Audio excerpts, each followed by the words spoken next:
কেউ জামাত করে, কেউ বিএনপি করে, কেউ জাতীয় পার্টি করে, কেউ এই দল সেই দল, এভাবে এক একজন এক এক দল করে।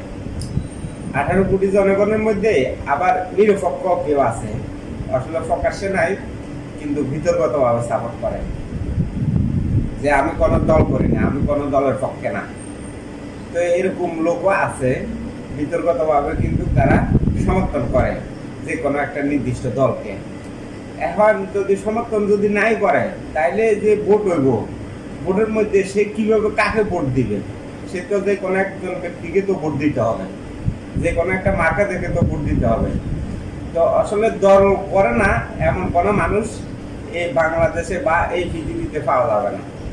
আমরা বলি আরই যে দল করো কেন, দল করলে তো আর সমস্যার সম্মুখীন হইতে হবে। তো আসলে মানুষ তো জন্মের পর থেকে সমস্যার সম্মুখীন শুরু হয়ে গেছে মৃত্যুর আগ পর্যন্ত। তো আর কি সমস্যার সম্মুখীন হবে মানুষ?